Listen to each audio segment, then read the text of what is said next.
Nicotine and caffeine. We're the same age, and I tell you anymore, if I drink a lot of water. I had some stomach issues, and the doc says drink water. It really helps with the indigestion real bad. And it's just chewing, but I won't give it up. But if I can sleep through the night or get about 4 or 5 hours without having to get up and pee. Yeah. About 6 o'clock. I know exactly what you're talking about. You know what? That's me. When we fly, we have family out of state, so we have to fly there. The day before I leave, I start dehydrating myself. I can't stand to get on a plane and have to try to pee. And it never fails. I don't know if it's the cabin pressure or what. I can go pee 5 seconds before I get on. As soon as it gets up in the air, I gotta go pee. You know, and everyone, you're walking down the aisle trying to get people out of your way. Especially when you got it really, really good. Yeah, so I've learned to just dehydrate myself like crazy before.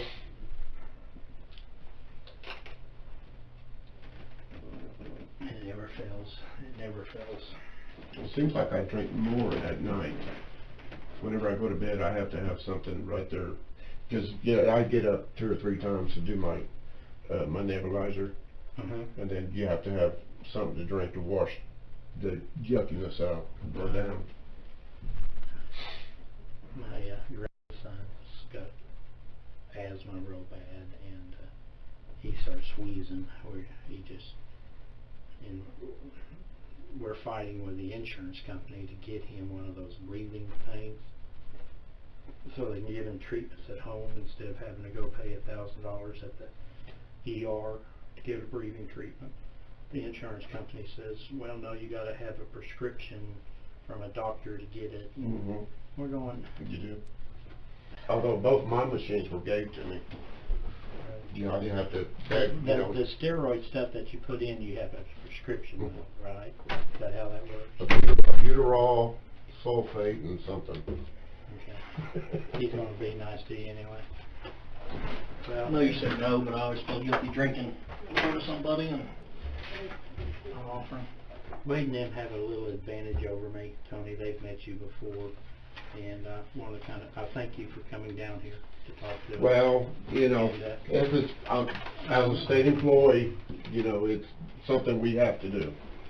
Well, we have to abide by all well, we appreciate law enforcement and all that. And here's where we're kind of bad. We're still looking at the Kirsten Hatfield thing, and we're going back and we're talking to a lot of people. And I know over the years. You weren't there the first time they came down, were you? You know. No, I was with Miller the last time we came to talk to you about the other deal. You, over 17 years, I know in my life, I've changed a lot. And so we wanted to talk to you about if you can kind of tell me 17 years ago how your life was, how that neighborhood was, what was going on in that neighborhood. I know I've read some of the reports that from the interviews before, and how it appears to me that they call you Uncle Tony around there because you care about the kids. You were feeding some of the kids. Yeah. Basically, when I lived there, there was a bunch of older people. That was like not no retirement place, but most of the people in that area were old retirees. Yeah. And you know, I like doing stuff all the time. You know, I was always outside, and if somebody's working on their vehicle, got to go be busybody, hey, you know, and help them, or somebody's washing machine was broke down. And older people, you know, they can't. Older people, you know, can't do stuff. And I've always been mechanically inclined, you know, where I could figure stuff out, you know, or help them move this, or, you know, just, I've always been, I don't know about friendly, but neighborly. Right. And that being my first home, you know, I tried to make it where that neighborhood was my home. Yeah. Well, did you help any of the kids over there? Well, when feed them pizza. Yeah, there's always That's You my were pet. the Kool-Aid house? Well, I don't know about Kool-Aid. That's always been my pet peeve, is I grew up hungry. You know, and I don't, there's a lot of kids hungry. Yeah. You know, and I don't like that. Mhm. I mean, not where I'd go out of my way, hey, you hungry? But I mean, you see kids, you're over there eating something, and they're just, Right. you know, you see them draw it, here, take it. I Right. can't stand that. Yeah. And I'm like that now. I got 2 damn kids in my house, grown boys. One, he says that when he was at his house, he didn't eat from Monday to Friday till he got to my house. Wow. You know, that's one of the stories I want to turn my phone off so people Yeah, will me leave too. me alone. Before we nobody get started calls here, you. Tony, let me go ahead and I want to read you your Miranda warning, okay? Okay. You have the right to remain silent. Anything you say can and will be used against you in a court of law. You have the right to talk to a lawyer and have him present with you while you're being questioned. If you cannot afford to hire a lawyer, one will be appointed to represent you before any questioning if you wish one. And if you decide to make a statement, you can stop at any time. And do you understand each of those rights I've explained to you? Having those rights in mind, do you wish to talk to us? Yes. Okay. As my partner, Lander said, we're still working on the Hatfield case, okay? And there's some things that we want to go back over with you.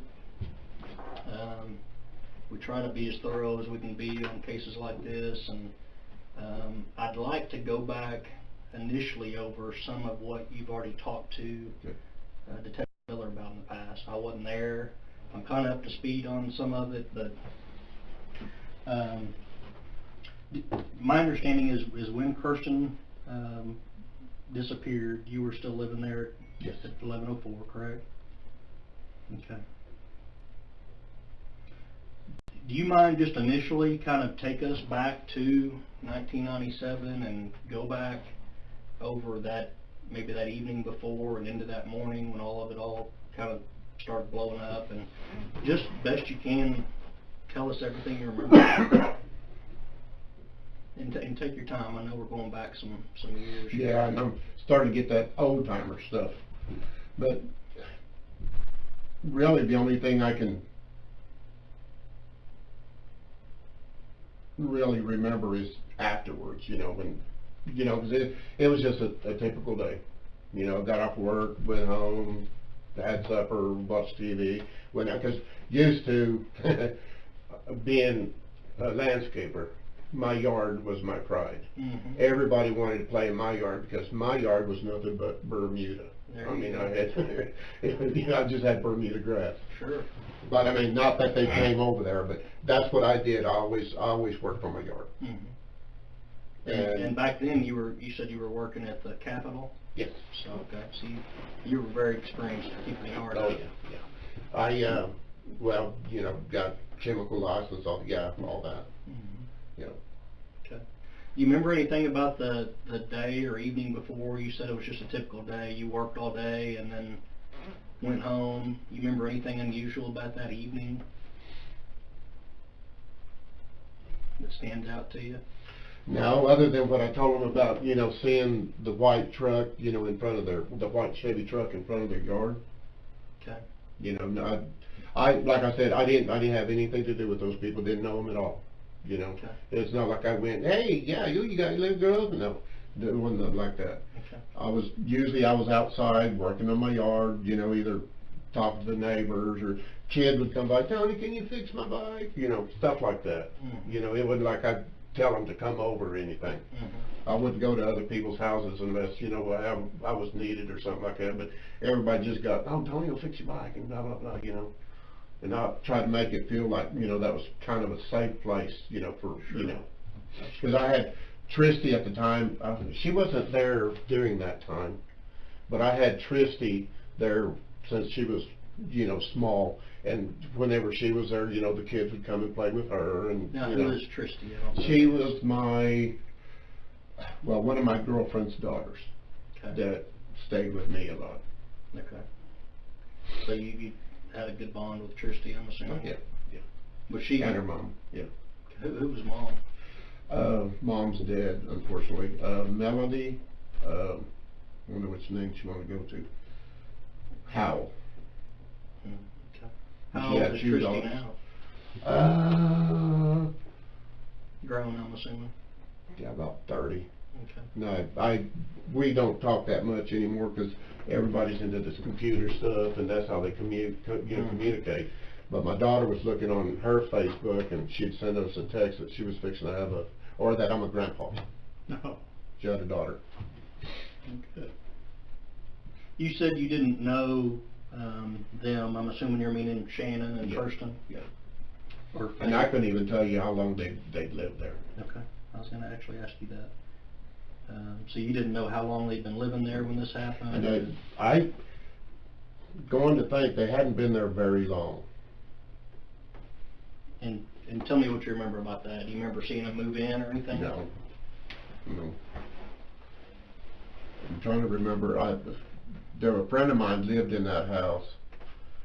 I can't remember what his damn name is, but he had a janitorial service, Janny King, and I'd visit with him.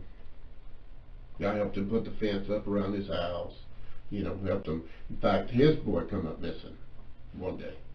Really? Yeah, he was like 7 or 8 or younger than that.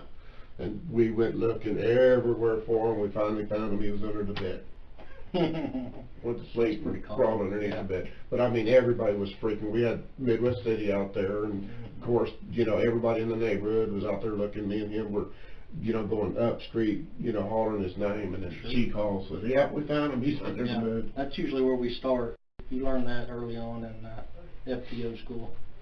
Check all the closets, check out in the boat, in the backyard, in the shed. You know. So you're saying this friend of yours lived at the house where Shannon and Kirsten lived? Right. Okay. And was that immediately before them, or do you know? Do you remember?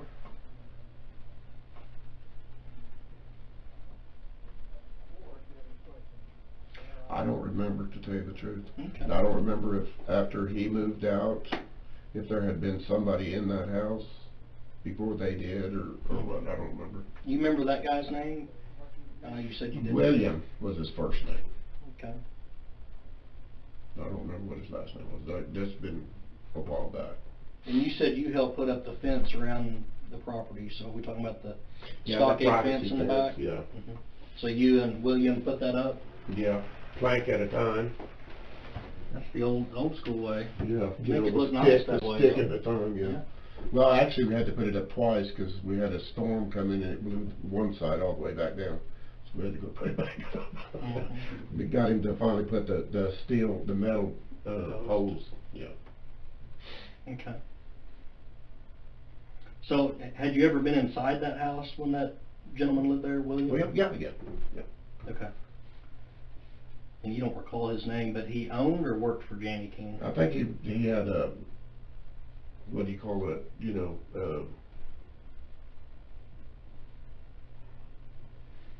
anyway, yeah. Janitorial service? Yeah, it was a janitorial service, but, you know, you can have a piece of that company, but you still be the company, but you're your own boss. Franchise. There we go. That's the critter I was looking for. So you never, I'm assuming you probably saw Shannon and Kirsten running around the neighborhood and so forth. To tell you the truth, until that happened, I think I seen the kid one time. She was playing with Crystal that lived up the street, but I don't remember if it was in that time frame or what. I don't really know, because like I said, I didn't pay no attention. Okay. Do you remember ever like giving food to Kirsten or talking to Kirsten? No. Was she ever at your house? No. Anything like that? Okay. No. And do you remember? I'm actually a leery guy until, you know, people start coming around. You know, I'm not just, oh yeah, I will be your friend. You know, no, not like that. Yeah. But I didn't know. I didn't pay attention to, you know, who all was there or who they were. You know, things like that in my world just fall in place. You know, we accidentally meet. Oh, okay. Yeah, now I know you. You know, then, but no, never, never. Do you ever recall helping Kirsten with her bike or anything? You don't remember any interactions with her at all? No, I know there wasn't any interactions. I didn't know them at all. And like I said, I don't even know how long they'd been living there until that happened. Okay. Because I was always, me, that was back when I was fishing. I'd usually come off of work, I'd load up my poles, go to Draper. And sometimes I'd stay there all night. Mm-hmm. But I'd always have, you know, second jobs, you know, after hour jobs, Mm-hmm. either landscaping or anything to make a buck. Mm-hmm. Okay. I'm pretty sure that Detective Miller talked to you this before, but am I correct that you said you had never been over there mowing for Shannon or No, working on never. her property or? Okay. No. Seems like that come up. Somebody thought you might have been mowing over there or something. No, he was asking, it's about something about a handyman, was what he Okay. was asking me about. Okay. Well, do you remember ever mowing over there or No. anything like that? No. Okay. While they lived there, do you remember ever being in the yard, the front or backyard No. for any reason? Okay. How about in the house? Nope. Okay. I had So there was no- never any time No. that Shannon asked for your help to No. fix this or that or No. mow the yard for me or? Okay. Just tell you the truth, the only, and I didn't even recognize her when y'all showed me the pictures of her. Mhm. That was the only time I could actually say, okay, that's, you know. I met her once afterwards. She was going up and down the street and, you know, she was still looking for her kid and, you know, I met her once. I gave her some money so she'd have gas money so she could keep doing what she was doing, you know. Was this like in the days after or Yeah, we're talking a long days time? after. Let me bounce back a little bit. We got off a little bit off track. I was kind of having you go back over what you remembered through the night, and I read over the FBI notes that they took when they talked to you. I guess there was some information about you hearing dogs barking. Yeah, I had a dog in the backyard, his name was Dog. About 3 or 4 o'clock in the morning, he went to raising hell. So I just, you know, really, believe it or not, in my neighborhood, we still got skunks and possums and stuff like that, plus other dogs, you know. Mhm.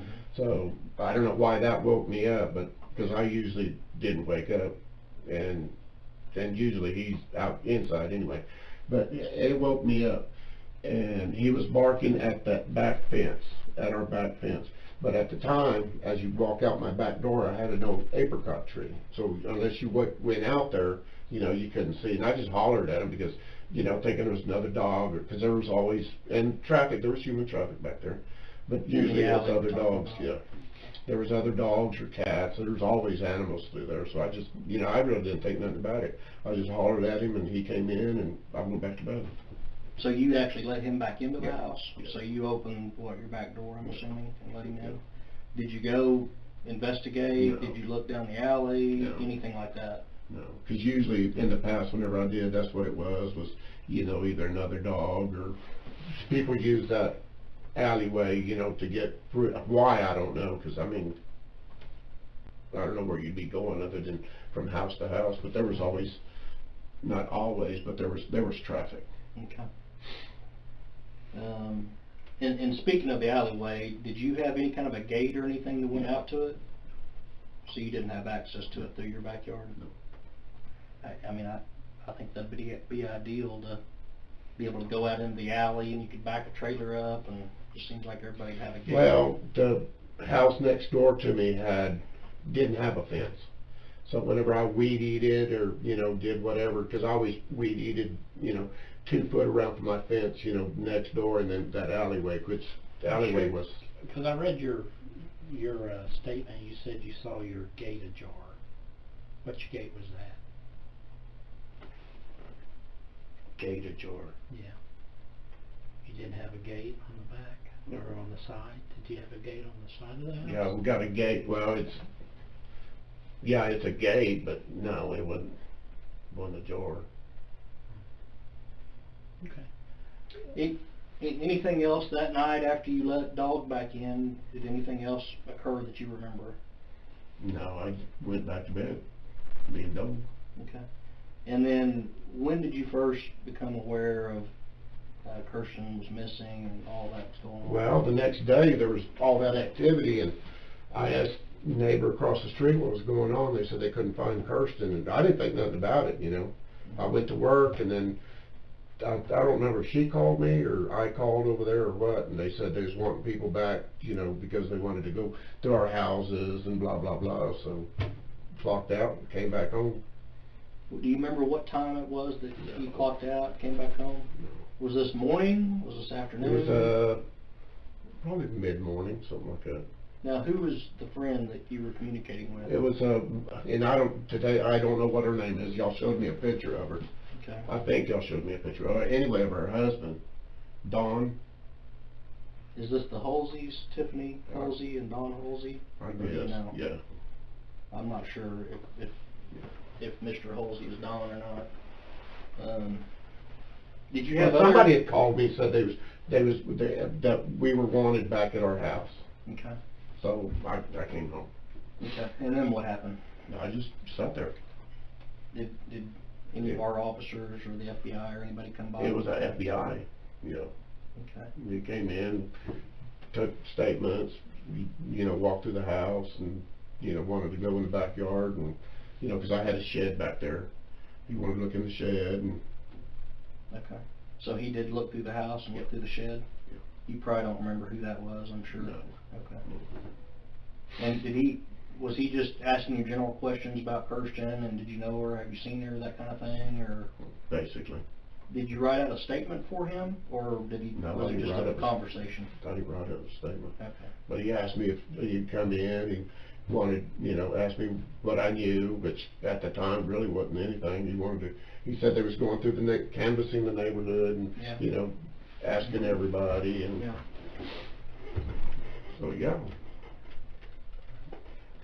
17 years ago, Tony, were you experimenting with any drugs? No. Never did? No. I drink beer. That's it? Just drank? I drink beer. Uh, But as far as drugs, no. Was Kirsten ever one of the kids that you had seen, or was there any talk in the neighborhood about her being mistreated or abused or in need? No, because like I said, I had no inkling that they even existed until after that. I didn't know. You Yeah. had never seen her, anything? Maybe like that? once or twice and didn't think nothing about it, you know, just another kid. Yeah. Okay. Okay. Speaking of 17 years ago, who all was living there at your house back then? Just me. Okay, so you lived alone. Do you recall, were you dating anybody? Did you have a girlfriend? Me and Melody were off and on Okay. years. For years? And you said that was Melody Howe, right? Yes. And that's, what's her daughter's name? Tristy. She's got two daughters, Tristy and Robin. Tristy? Mm-hmm. T-R-I-S-T-Y? S-T. And Robin? Robin. Did you say S-T-I? No. Or Y? Okay. Do you know what Tristy and Robin's last names are? Tristy's was Howell at the time. Robin was married, I think, at the time. So she was going for something different. Would Melody come stay the night with you sometimes? Oh, yeah. That kind of thing? Okay. But she didn't live there full time? No. But she's, like I said, she passed away about 4 or 5 years ago. Yeah. That's not good. As far as other people you hung out with back then, do you have any good friends or anybody that you associated with in the neighborhood, or? Oh, in the neighborhood? No. No. Okay, how about just generally, like who were your friends, best you can recall back then?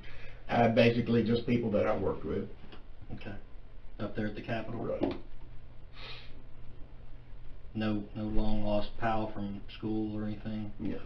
I guess you moved off from New Mexico and left them there, didn't you? And I'm not the kind that goes to a bar, you know, if I'm not drink, I drink at home. I mean, I know I've met a lot of people, but... So you would drink some, but didn't experiment with drugs, didn't do marijuana, anything? No. Did they drug test back in them days? At your work? Well, they always hung that over on us, you know, but we never had got UA. Okay. So it was kind of the threat. Yeah. There were some of which they would have. You ever had any trouble with the law on you? Oh, yeah. Before?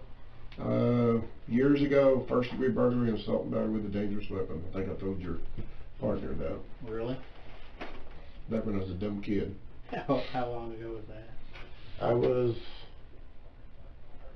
I think, fixed to turn 18. Oh, so you were just a boy. Yeah. And all about it, my girlfriend. Where was that at? Walters, Oklahoma. Oh, okay, up in Cotton County. Yep. And you When were I got out of 18? Job Corps, they found me a job there in Walters as a diesel mechanic. Is that what your training was? Actually, I was training At for the auto Job Corps. mechanic, but they found me a job as a diesel mechanic, and the counselor at Job Corps, he made some deal with the government that if the government or the employer would pay half the wages, they would pay, you know, for OJT. Right. Uh-huh. So it was a pretty good deal. Yeah, it was. I'm surprised that you didn't stay with that. Those diesel mechanics make some money. Yeah, but it's hard work. Or is it? It can be harder than weed eating. Yes, I can too. Some of them parts weigh, heads for one of the Versatiles was probably 200 pounds, and you got a tire about that high, and you got to get it up on that, and get it, you know, on the block, and then you're torquing stuff at 240 foot-pounds, you know, laying on your back, and it's hard. In the last 17 years, Tony, have you changed much? Is this how you were 17 years ago? Just a hard-working man? Yeah, that's basically it. Yes. Yeah. Okay. I've changed older-wise, but no. I'm not the same person I was 17 years ago. I've matured a little bit. And I wish I could say that. life changes people, you know. As you get older, you start recognizing things that you could handle differently than what you. Mhm. If you had it to do over again, you'd change. You know, I can truly Yeah, but say that's that. the thing. We can't ever change it. Yeah, no, you can't change what happened, but sometimes you can make things better. I remember a few years ago, I went to my high school reunion, and I seen a kid that, honestly, I just tormented to death. I made his, and I was able to find him and Make amends. I make amends and apologize and tell him how, you know, that I was immature at the time, and ask for his forgiveness. And you know, I think by the end he actually remembered some of the things I'd done, and we talked about it, and I felt a lot better, and I think he felt better at the end. I know I did when he said he gave me some very mature back then, and you know. Well, it's good for your own self-respect too. It is to get it out, and I tell you what, the weight. And I don't know why God had put on me a burden of guilt. I don't want to use the word guilt, but I really felt like after I did that, I had a new outlook. And because I picked on him, but I also got picked on too. You know, every kid does. And it helped me deal with my tormentors and forgiving them, and realizing, because I came from a poor family, I was white trash, lived in a trailer park, you know what I'm saying? Yeah. I didn't have the nice clothes, and I had 2 pairs of blue jeans and PF Flyers. Remember PF Flyers? If I was really lucky, I got some. But point Was that being, shoes or jeans? No, PF Flyers were black and white tennis shoes. They were the Okay. first ones that you ran that you could run really fast. Well, when I moved to California, my problem was, growing up, I had crooked feet. Right. And the only thing that would fix that was cowboy boots. Right. So when I moved to Delano, California, I was the only kid in my school who had cowboy boots. I imagine. Yeah, it wasn't They all fun. had sandals and Tennis shoes. tennis shoes and all that. But you know, I felt very fortunate to be able to that he was at this reunion, and you know, we were a small class. There was only about 50 of us, so we all knew each other, and you know, he was dirt poor like me, and which made it even worse. You know, I should have been picking on the rich kid. on the rich kid, but I didn't. But point being that I really felt a lot better about it, and even now after, I mean, that was my 25th high school you know, reunion that I was able to do that. He still picks on me though, so he really hasn't changed his But ways. see, Once a boy, always a boy. but see, he, like, He asked for it. next week he's gone fishing. The week before he was gone fishing. You get to go fishing Yeah. for a week? Don't I call it discourage him, vacation. because because when he's gone, Do whatever you want to. it's all right. It's my therapy. It's all right. Actually, it is therapy. It's very good therapy. It is, because I'm like you. I work. I mean, that's all I ever known was to work. But now my wife doesn't understand that working is therapy too, especially. Well, I've always suffered from depression back when I was a young kid. So, and that always seems like working, I guess, gets your mind off of whatever it is you're thinking about, or, you know, whatever. So that's all I do is work. It gives you a sense of accomplishment too. That's one thing we really. Especially when your folks tell you that you ain't worth a shit, you'll never amount to hell of beans and blah blah blah blah blah blah. Yeah. I know. Showed you then. Still not how. Is that how you grew up in a tough environment like that? That's a shame. I remember my dad. I wrestled and went to state, and Dad never saw me wrestle. You know, and I asked him about it one day, and because it bothered me for years, and he goes, "Well, I never discouraged you from doing it." When that hit you. And he goes, my dad would, down there on the farm, Pa, he was a rough man.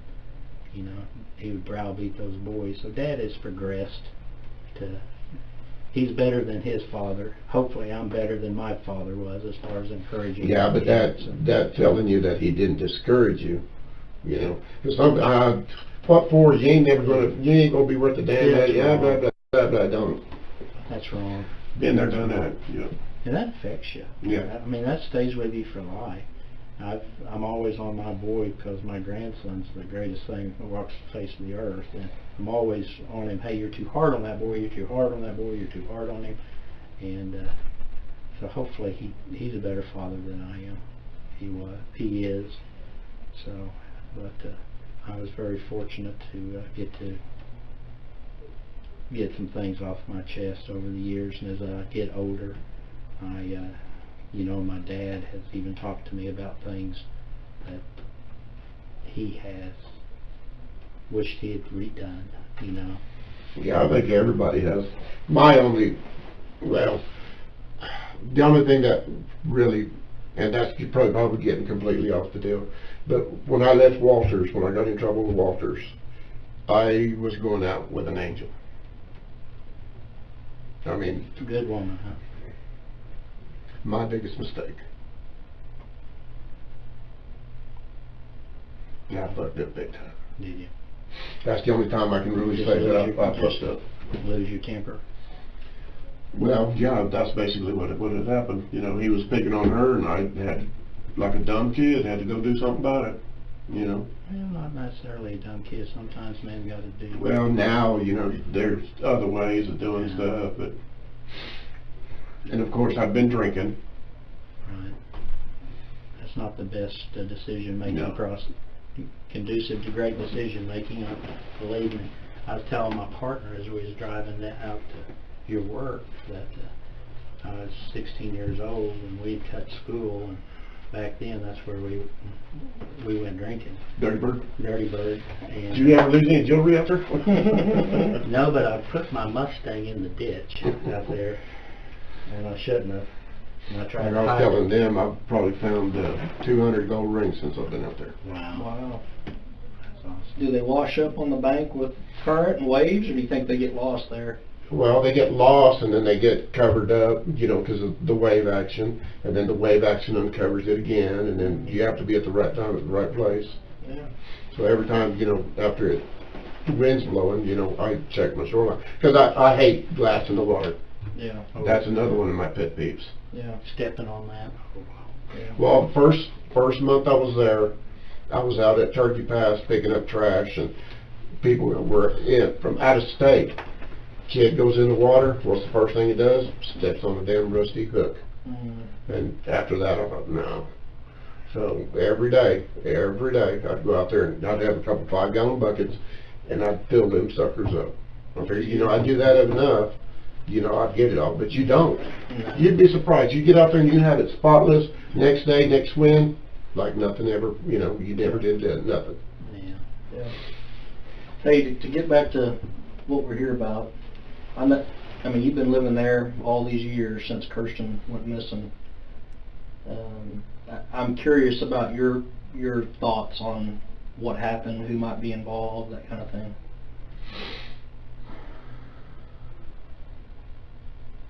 I don't know, to tell you the truth. Like I said, I didn't know him. But the one thing that's always bothered me, that she left, the mom, she went to Jones, I guess, with her dad or something like that. You couldn't have got me off out of my house. I mean, I know, what if she comes back, or, you know, what if somebody makes a call, or, you know, something like that. There was no way I'd left that house. That's the only thing that bothers me. Yeah. So you felt like she shouldn't have left, huh? Yeah. Yeah. Did you ever, at any point over these years, or back when it occurred, have any knowledge of what happened, or know who was involved? No. Were you in any way involved? No. No. So you're not responsible No. for Kirsten's disappearance? No. Didn't play any part in that? No. Like I said, didn't know him. Didn't have, like I said, I just barely, you know, might have seen her once, twice, playing with the kids, but other than that, I didn't know him. What, just out of curiosity, what do you think the motivation was of whoever did this? I mean, why would this have happened? Well, then I couldn't have told you, but after, over the years, you know, and hearing the rumors and this and that and the other, it always boils down to drugs. You know, I heard that she was on meth and cocaine and all this other, and Dawn's wife was the same thing. You know, she said, yeah, she'd been over there, you know, that night, and they got lit up. So apparently she did get lit up, because, you know, if somebody did come in, I mean, wouldn't you have heard it? I don't know. So but I know does that some mean people. that she left Kirsten home alone, you think? Or I don't know, but I'm sure she did. But I don't know. Like I said, I didn't know, and I really didn't pay much attention to Don and his wife. It's just where did they live? I'm pretty sure kind of that's catty all corner this. for me. Straight Little White across the House. street? Not straight, just catty corner.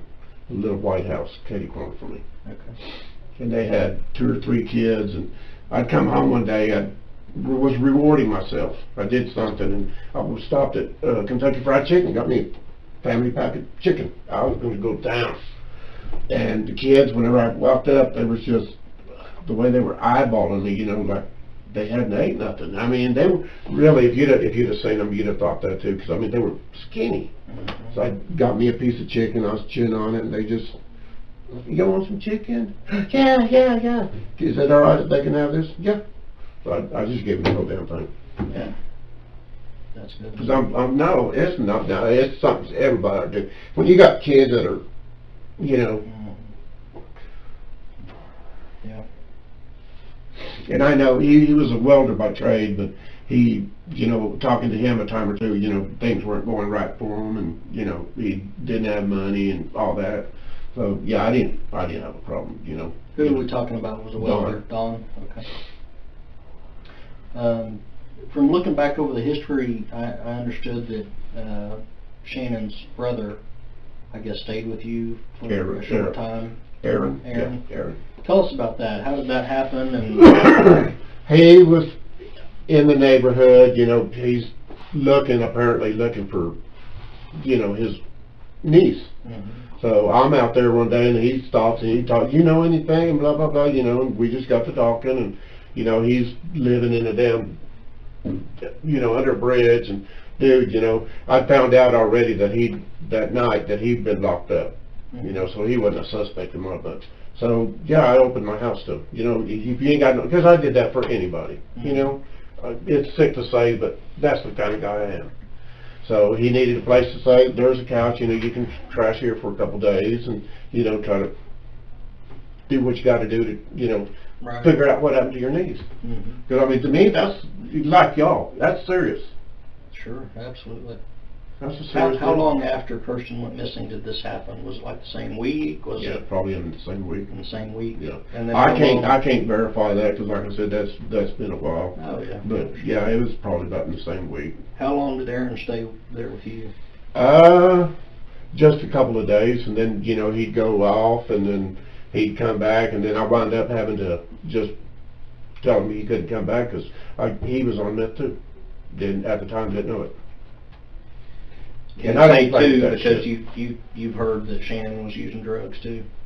I mean, I don't know for a fact, but that's what I heard. And I'll just say this, if you ever partied with them, if you knew they were doing drugs or witnessed it, just tell us that. No, because no. We're not. No, I don't. No.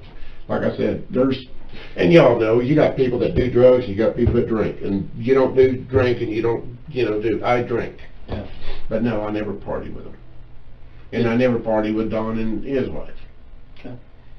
Now, did you know Aaron at all before? No. So you'd never met him, never talked to him No. before either? No. Did he ever confide in you anything about the case or anything about Just that Shannon? he couldn't clear his sister. Those words will always, I can't, is the way he said it. Mhm. I can't clear my sister. So he was suspicious of Shannon, huh? Did he ever give you any real factual information that would be beneficial to the case? No, like I said, I'm here on my own free will. If I had any information, yeah, I'd give it to you. Because that'd be the same thing if something were to happen to my daughter. My God, yeah. I don't know how she does it. I mean, if she's innocent, God bless her soul. I don't know how she does it because I just thinking about it. What would I do if my daughter come up missing? Oh, yeah. And she's my world. That's all I've got. My old lady can go to hell, but my kid, that's no. Yeah.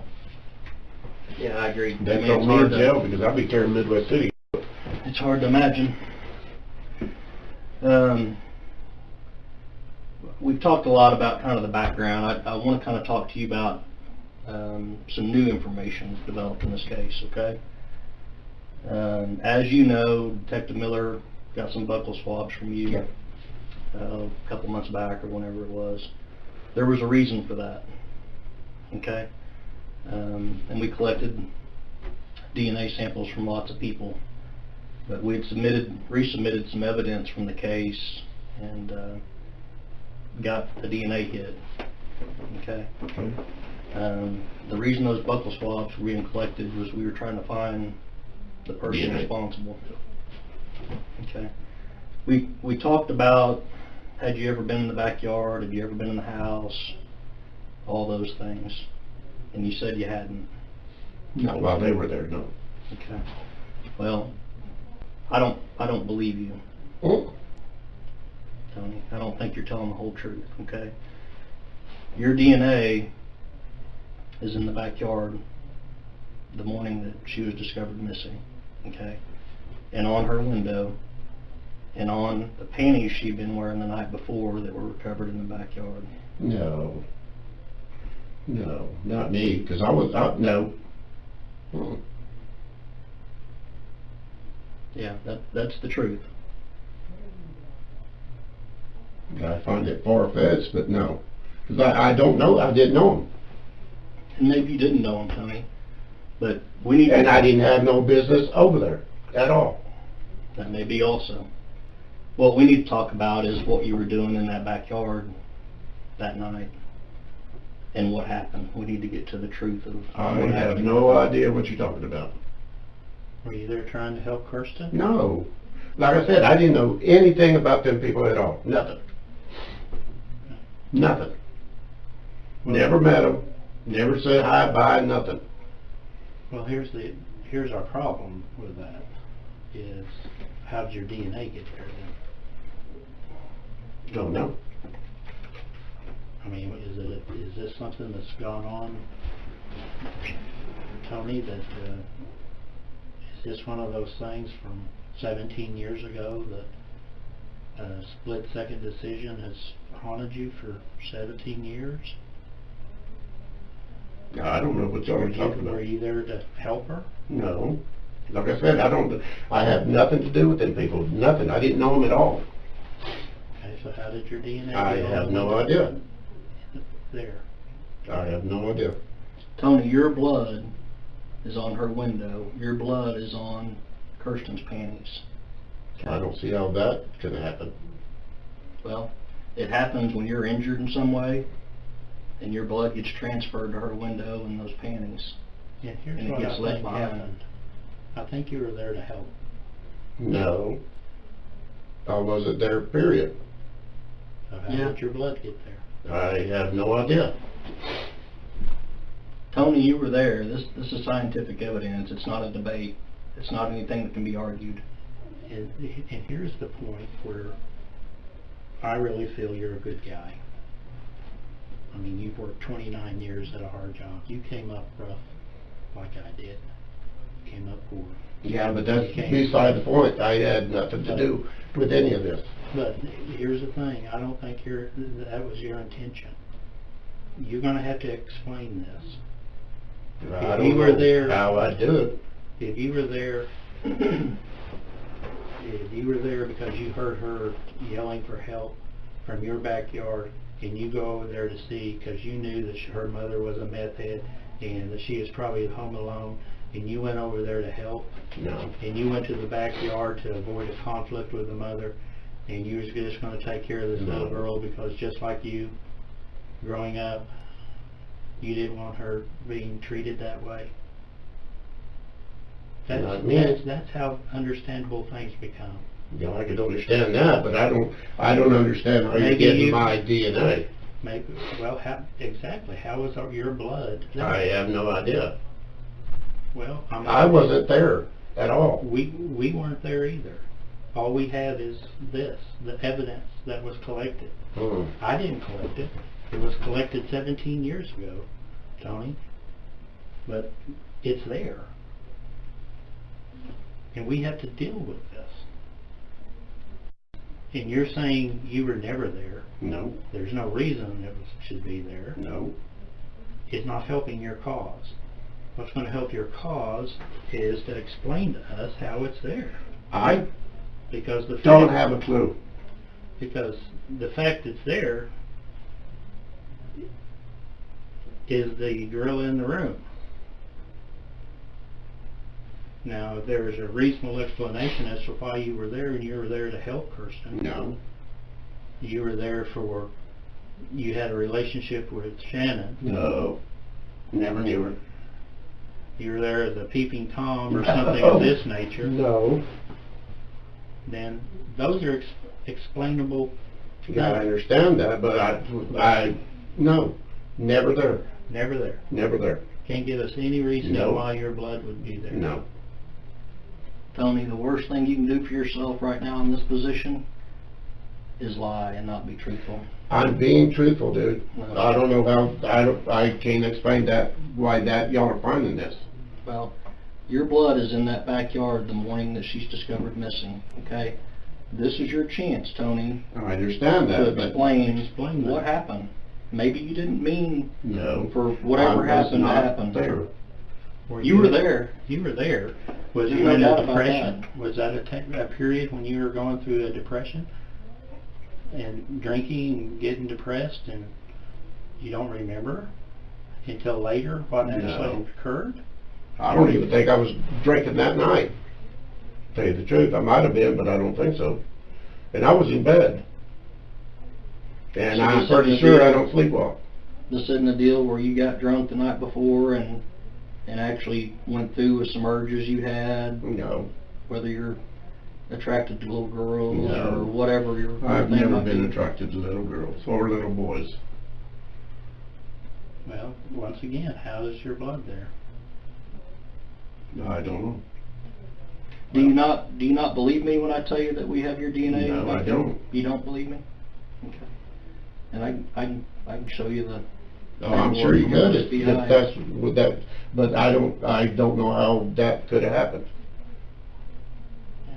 Well, there's I more. wasn't there. There's more to this story, Tony, and that's what we're hoping to get from you today. And this is your opportunity to be truthful and to take responsibility for whatever happened. Yeah, if I was responsible, that'd be different. Okay. Well, with that said, were you there and somebody else was there and actually took her, and maybe you left your DNA I was behind? not there. I'm not into little girls, and I'm not a window peeper. Okay. Well, is there some other explanation for why you were in that backyard that night? I wasn't in that backyard. I don't know how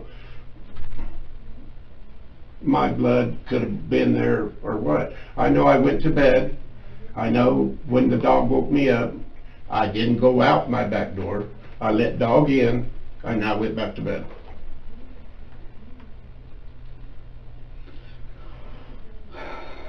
Well, Tony, I don't know how to impress upon you any more than we've got the physical evidence there, and we have to deal with that, Tony, we really do. And we have to get to a point where we can explain that. I understand that. Well, help me do that. I wish I could. I don't know what y'all are talking about. Okay. I don't sleepwalk.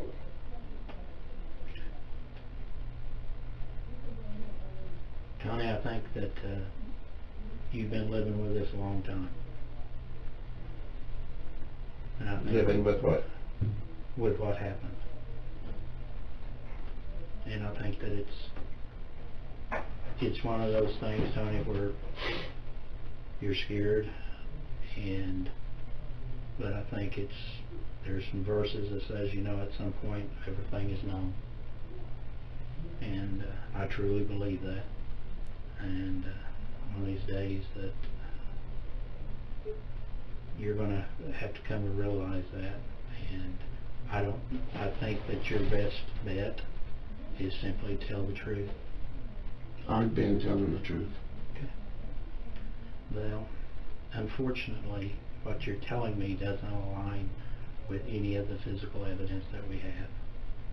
And unless there's a huge conspiracy to the FBI and the OSBI and our officers from 17 years ago to frame you, we have to explain this. And I really think you need to talk about it, because I think that's the best thing for you to do, is simply tell us the truth. I think you're going to feel better about it. You're going to have a weight lifted off your shoulders. I have no idea what you're talking about. Okay, you got somebody's blood, but not mine. I was not there. Okay. Not that night, not the night before, not the night after. Did someone talk you into doing something, going with them? No, I wouldn't do that. So how do we explain your blood?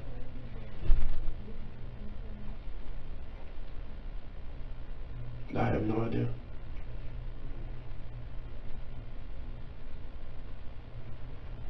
Well, the blood's going to have to be explained, Tony.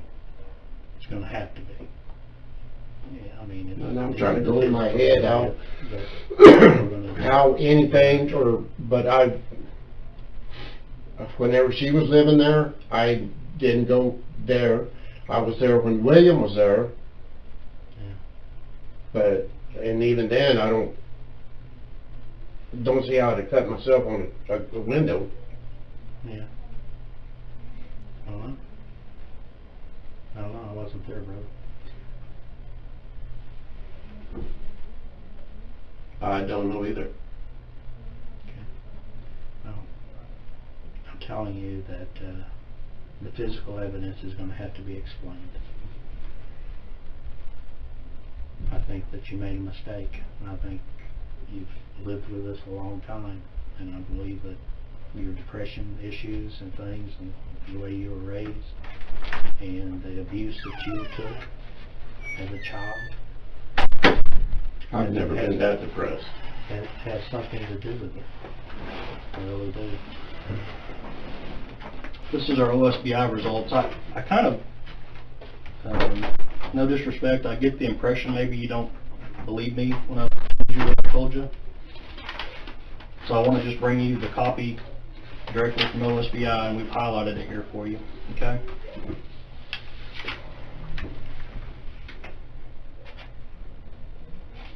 I just want you to understand that this isn't a bluff, Tony.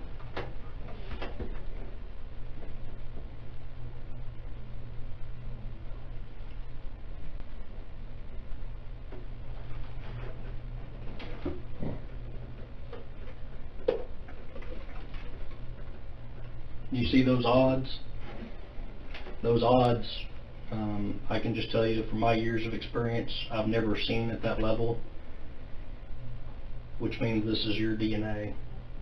Okay, this is your blood, Tony. Okay. Don't know. Here is, that's Kirsten's panties that her mom identified that she had on that night. And that's where your blood was found, as well as on her windowsill.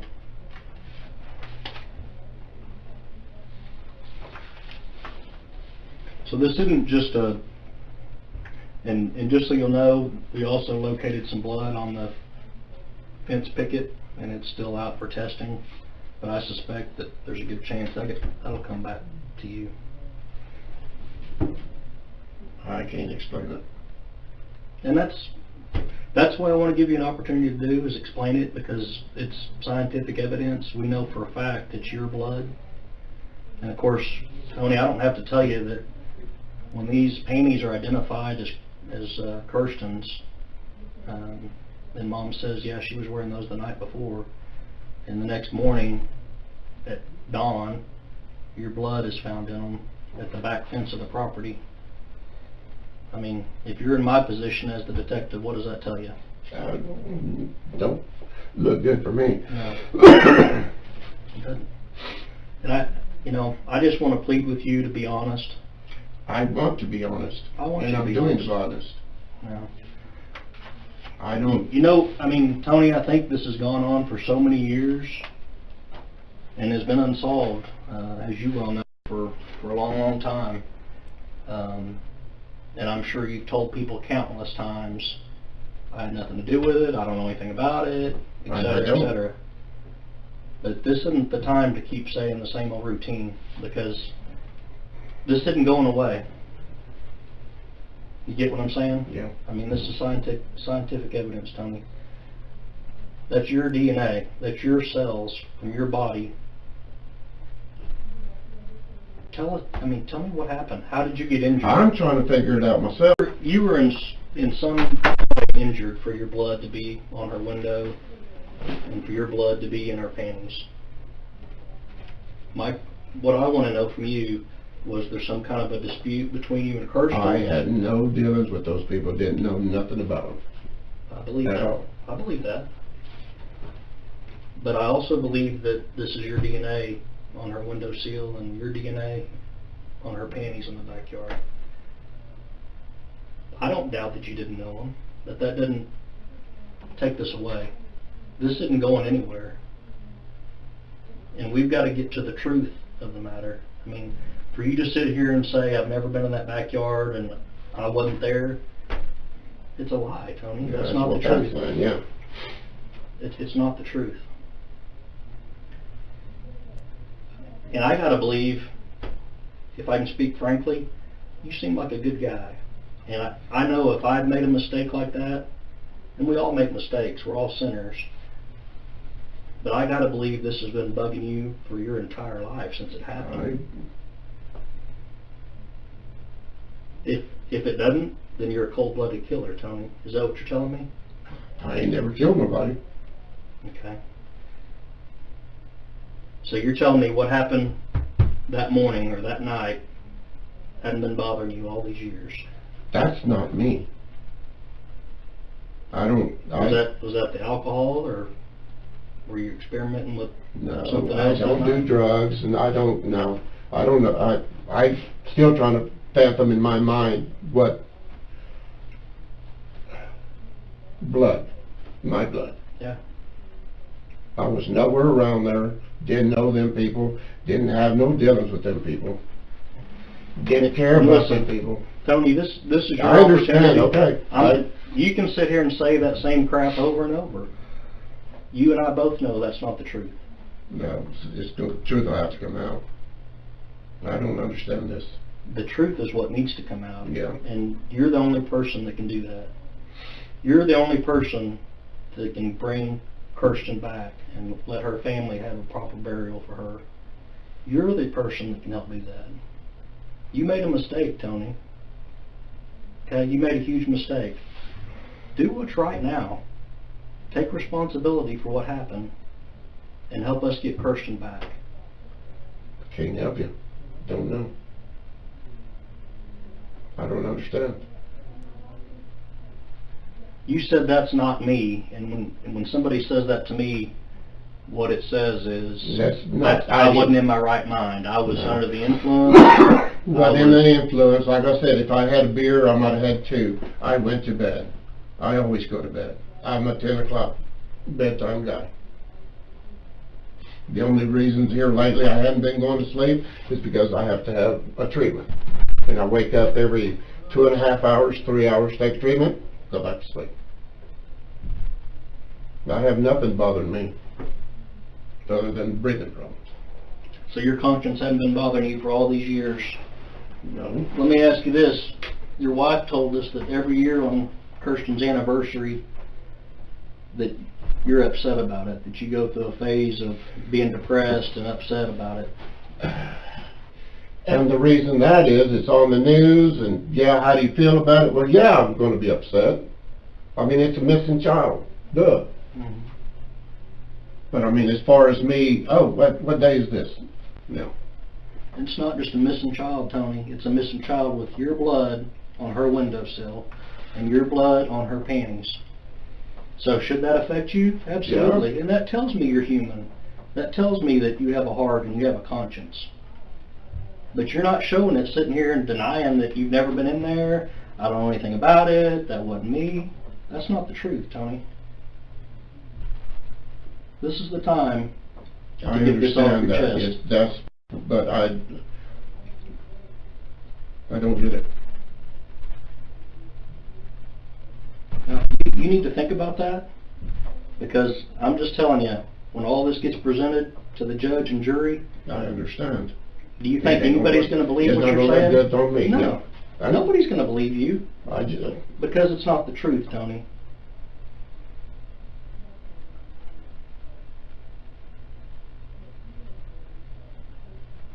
If you want to carry it to your grave and not do what's right, that's on you. But you need to think about what you're doing, because right now, these decisions you're making... How's my damn blood or me, because I was not there. And I know in that night I was in my same mind.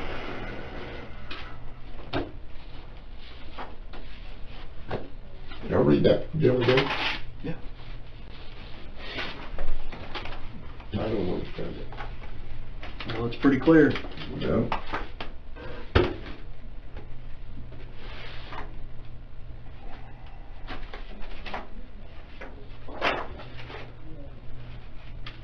You know how big sextillion is? No such thing. Huh? No such thing. Too big. Yeah, it's too big. I mean, you can line people up from planet Earth all the way to the moon.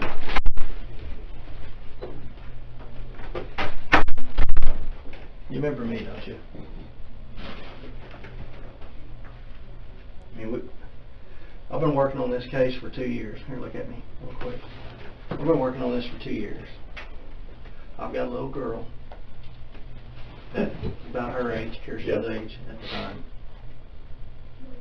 And this case is all I think. This case has taken over me, and I can imagine. It's all I think about, you know. And I told you earlier on, you know, all the cases I work is crimes against children cases.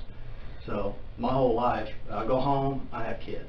I come to work, I deal with kids, you know. And you seem like you said in our past, you know, conversations we've had, all you do is you care about kids. You take care of the neighborhood kids, and you got a heart just like me. I don't understand that. Yeah, and that's what we're trying to figure out, Tony, is how is your blood, your DNA, get on it? And you were there when I took your sample from you, right? We had an unknown male profile DNA on her panties and on her windowsill.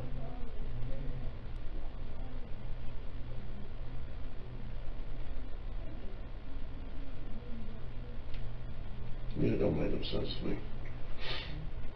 All I'm concerned about is where's she at, Tony? I'm sure. Where's she at? Help me find her. I mean, we got pictures of windowsills and of the windowsill that day, you know. We can go right down the line with all these pictures, you know. You say, oh, I mean, everything, of course, today it's a totally different ballgame. There'd be 500 pictures of a windowsill. And it's all there. I mean... Did you figure out the print? Yeah, those were kids' prints there.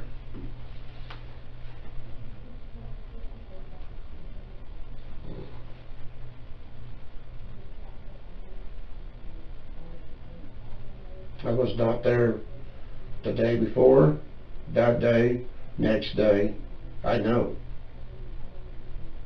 Have you talked with the FBI since the last time you and I spoke? No. Okay. What all have you done for the FBI? Have you taken a polygraph? Have you been to their office? The only time I was talked to the FBI was when they were in my house. Okay. But you never taken a polygraph or anything like that. Didn't we ask you about a polygraph when I spoke with you last? I don't think we did. Well, with the Tristy deal. Okay. Oh, that's right. You did take a polygraph with that. Good. Yes.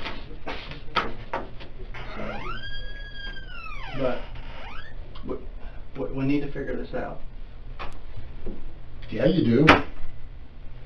But you're my key. You're the only one that can help me, Tony.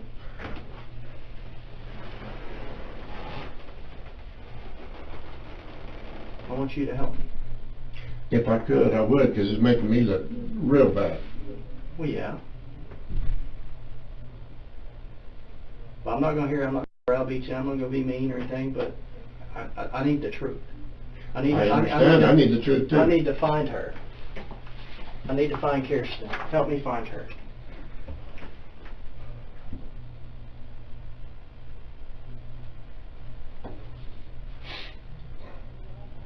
I can't help you. Was there somebody else involved? I can't help you on that either. No, I didn't help anybody or help myself take this girl.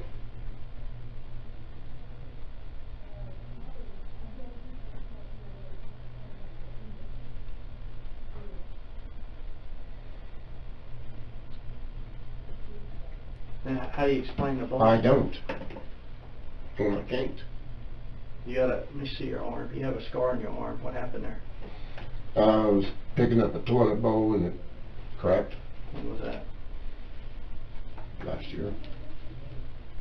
Hey, I'm gonna be rude. I'm Major David Huff. Hi. I'm pretty much these guys' boss. The guys have been out there kind of talking to me about the interview. What do you say? Let's take a break for just a minute. I don't want you getting upset at us. We really are trying to get to the truth, but I don't want you getting upset with us. Take a drink of water. We'll just relax for a minute, okay? We'll just take a deep breath. All right. I know. Last night, smoke a cigarette? Yeah, come on out with us. You're gonna have to go with us, though, okay? Okay. Yeah, I understand. I want to make sure we don't have any juveniles out here. Hold on just a second. Yeah, hold on just a second.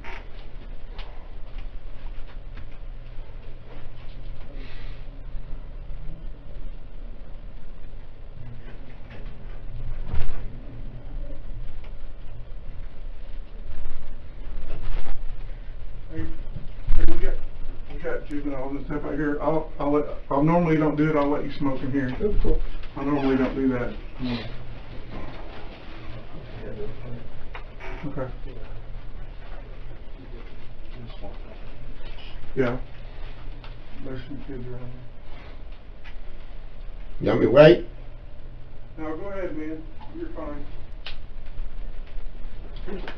We normally don't let people do this, but I know you're I stressed. know it's against the law anymore. Well, I know you're stressed, so we're gonna allow it. Well, I smoke 3 packs a day. Do you? Have since I was 12. I can't explain this.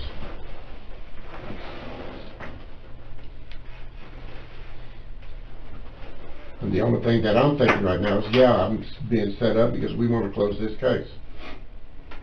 That's the only thing that's coming in my head right now. Seriously. Okay. Well, I understand what you're saying. I'm gonna be honest with you. When this first stuff, the stuff first came out, the DNA, I want you to understand how it works, because not everybody does this, so it wouldn't be uncommon for you not to know. The normal person that doesn't do police work doesn't know. The DNA that we got off of these panties, that was taken all the way back when it happened, okay? And it was put into a container where we could keep it indefinitely, all right? It's been there ever since the FBI took it. When they were helping us, it was there, okay? We had what was called an unknown DNA sample. We knew that it was human DNA, we can tell that. Ashtray. Oh yeah, thanks. We knew that it was human DNA, okay?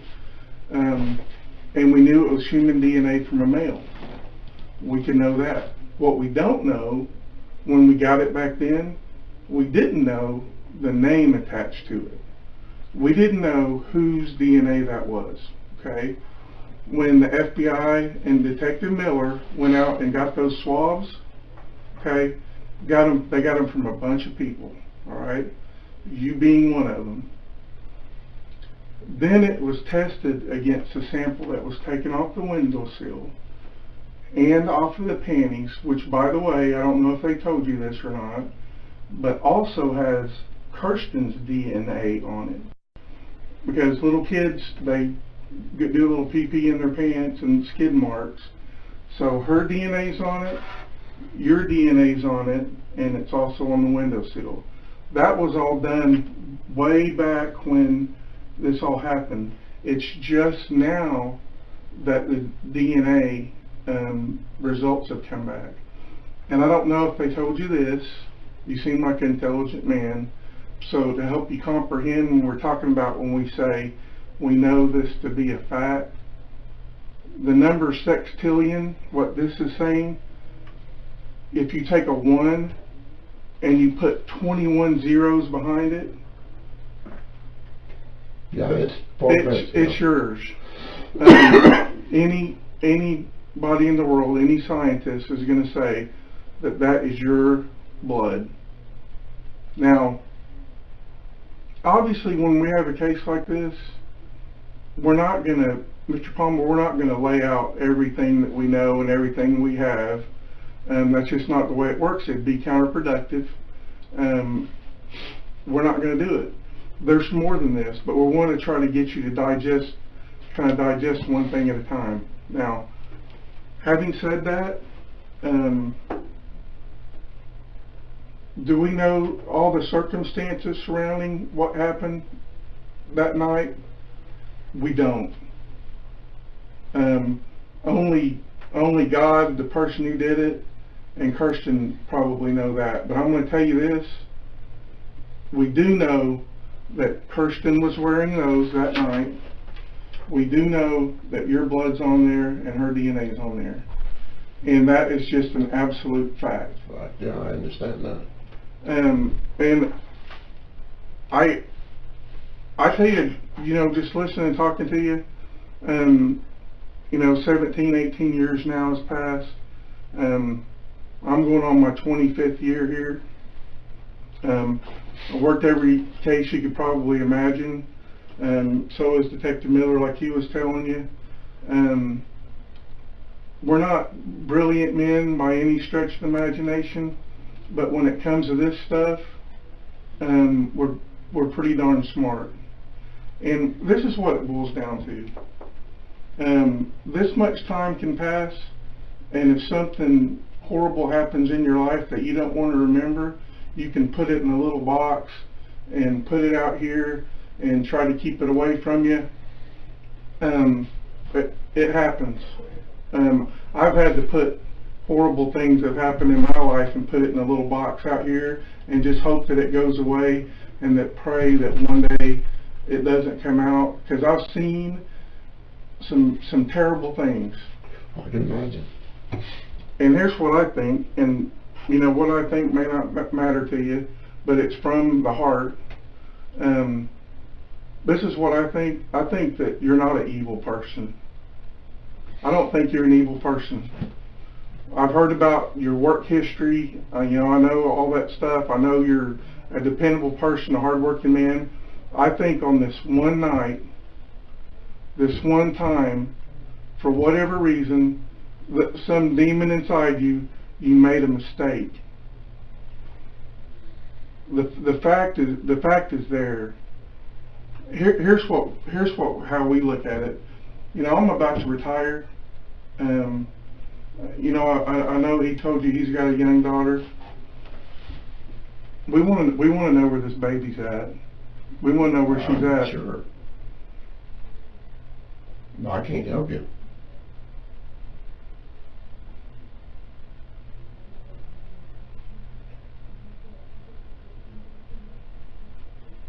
I don't understand any of this. Can I ask you something? Sure. Why did you tell your wife that the FBI had given you a polygraph and you passed? She just told us that you said that. No, I told her that y'all had gave me a polygraph, but it was, excuse me, for something altogether different, for the Tristy deal. I got 2 polygraphs that day. Okay. So you think she just misunderstood? Probably.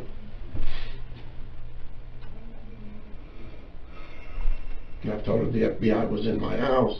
They shut my house down, garage, shed, all that.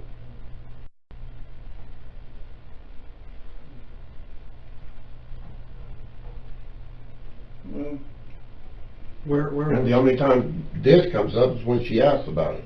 And it's usually at the anniversary, because there's newspaper people or television people are knocking on the door. Do you still live here? Do you know? Blah, blah, blah. And that's it. Who all still lives around here? You lived there the longest, right? As far as I know. But There's no one that still lives there that's there back when you were there.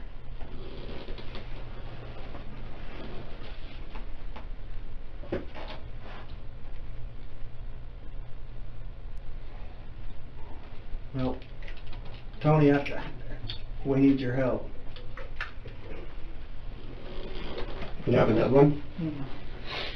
I do. I smoke 3 packs a day. Unfortunately for me. If I could help you, I would help you. Well, But I don't like sitting in this situation. I don't like This don't look good for me at all. No. And I've done research on, you know, what happened when you was in Walters and stuff like that, and I've listened to part of the interview, you know, here this morning, and is there a chance that maybe you blacked out and did it? That you went over here and did something? You said something about you don't think you sleepwalk. No. I'm just going through scenarios. Okay, I mean, And that was kind of being sarcastic.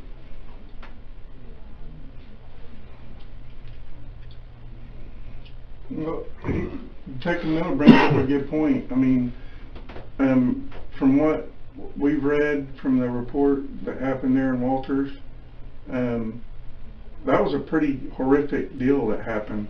Yeah. And it kind of shows that it's somebody that can lose it. Yeah, I was For a whatever. stupid kid that was drunk. And I still pay for that. That'll never go away.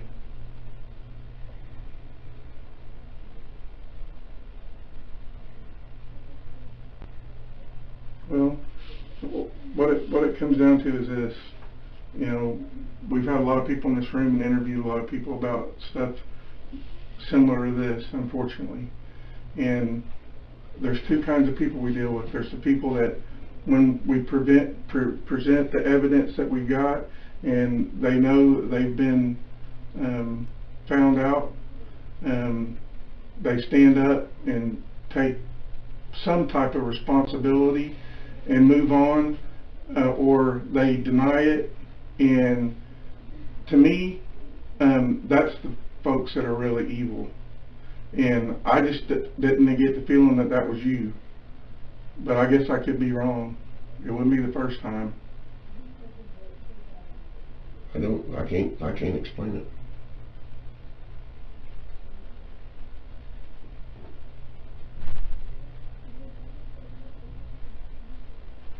And I'm still sitting here thinking, April's Fool, y'all come up with April Fool. 'Cause that's... No, well, not on something this serious. No, there's no April Fool. Where do you think, if someone was to, the person that did do this, where would they take her and dump her at? Or if they would? Couldn't tell you. I mean, I watch all the cop shows and stuff like that, or what I do watch, and there's no telling. So you bring up cop shows, so I'm sure you... My wife likes cop shows. Yeah, you've watched a lot of CSI and stuff like that, yeah. so, you know, and most of the classes and all the research and stuff I've done with, you know, missing children, where they're usually located at, they're located, you know, where the suspect lives 2 doors down, 3 doors down, or in the same neighborhood, you know, so, I mean, you've hit the profile, you know, your past history shows that, you know, but... That's another strike against me. No, but like I said, people change, Tony. People change. You talk about your home life, how you grew up. I grew up with a single mom that raised 9 kids by herself. And I'm about the only one out of my family that's graduated school, that has a successful job. Oh, You know, people tell me, you can't do that, you're a piece of crap. yeah, and I showed them that, no. But Right. it's not about anything like that. I was not sexually molested or abused. I was hated, but I found good in this. You know, he taught me some shit, and that's helped me, you know, go through my life. I know some stuff. I know carpentry, I know mechanics, you know. I cuss him to this day because he hated me. Yeah. But Jack of all trades. that didn't turn me into a monster. Right. Because I was hated. Yeah, and I don't think you're a monster. I think this is just one time something happened and it went a little too far and something had to, you know, an accident Actually, happened. I'm in shock is what I am. 'Cause like I said, I am still thinking y'all going to say, yeah, well, but this is just a joke, or not a joke, but trying to get me to say something, or... I'm not here to lie. I'm not lying to you about anything. Like I told you from the get-go, you know, my job was to investigate this case and to go out, and I guarantee you, there were probably 30, 40 people that I went out and I got swabs from, just like you did on that day.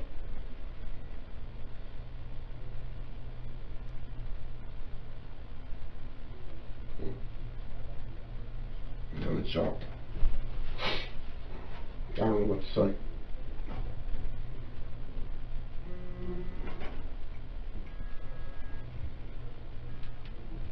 Well, Tony, you're the last person to touch her. You're the last person That's what to it says touch right her. there. That's her panties. You're the absolute last person that touched Kirsten.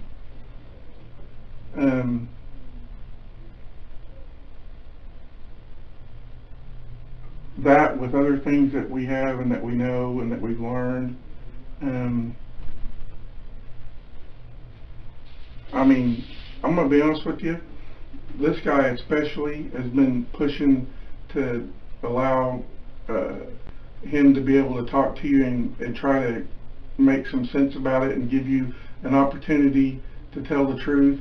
I was kind of against it, to be honest with you, because you don't get that kind of scientific evidence every day.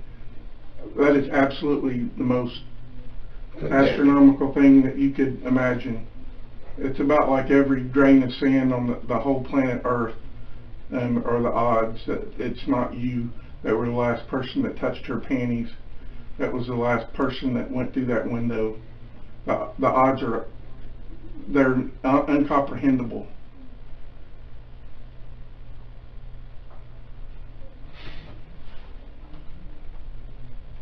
So is that the way it's going to be, Tony? Is it going to be a deal where till the day you die you're going to proclaim my innocence? Yeah.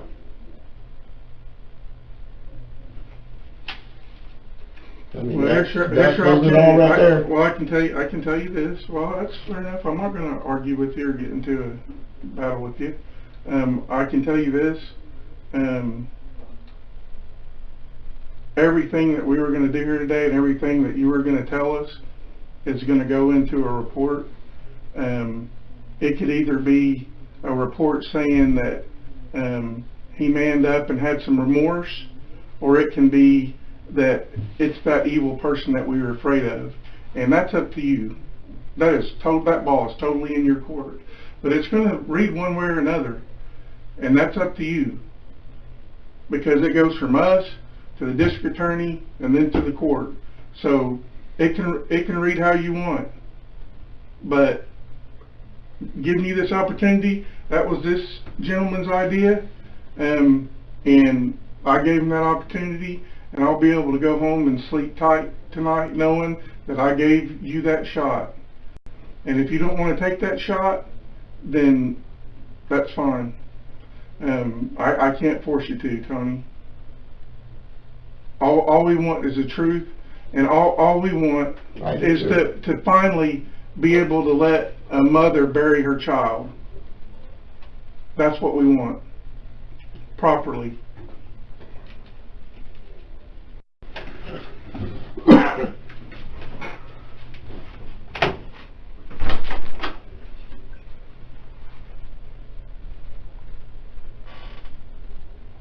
We want her to be able to I understand. I know you already think I'm guilty, but I know I'm not. So I don't know what else to tell you. Well, Tony, I'm still in shock. I know you're in shock. It doesn't compute. Because it's been 17 years and you thought it was over. That's why you're in shock. No, what I'm in shock about is you got my blood? Yeah. How's that possible?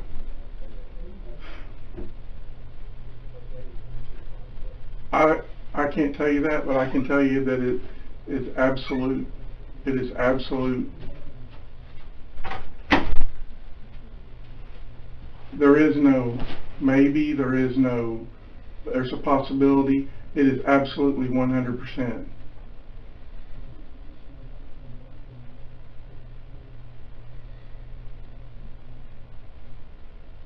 Hey, do you want to take a break, give him some time to think about what we talked about? Do you have any more? Do you have any more to smoke? Not yet. Go ahead and smoke for a minute. Let us go out here and talk. We'll get your head together. We'll give you one more opportunity to think about what I just said. Okay?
understand.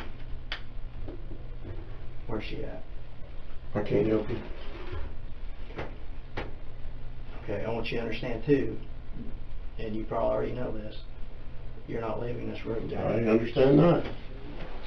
And you understand that it's probably going to be quite a while that you're going to spend in jail. Just because we don't have a body doesn't mean that we're not going to be able to charge you with anything. I understand I've got that. enough evidence against you. But, Tony- go ahead. Tony, there's an arrest warrant in that deal signed by a judge, and it's for murder. And judges don't sign that unless there's probable cause. And to be fair to you, okay, to be fair to you, you're not going anywhere. You're being charged with murder. And here's the deal I want you to remember. Right now, we're interviewing every one of your family members. You can probably hear it in the next room. We're already at your house. We will have backhoes, ground penetrating sonar, cadaver dogs, the whole 9 yards. No.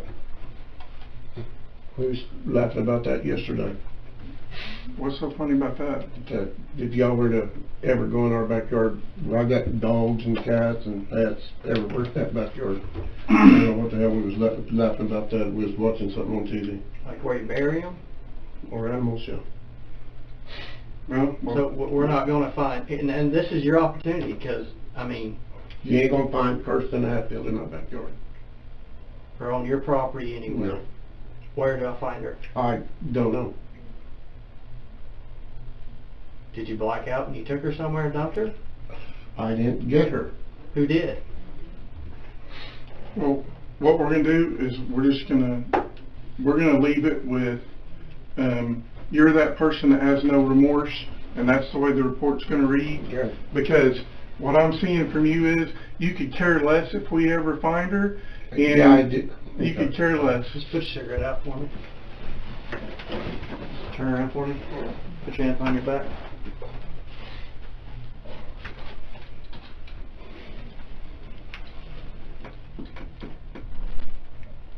Relax.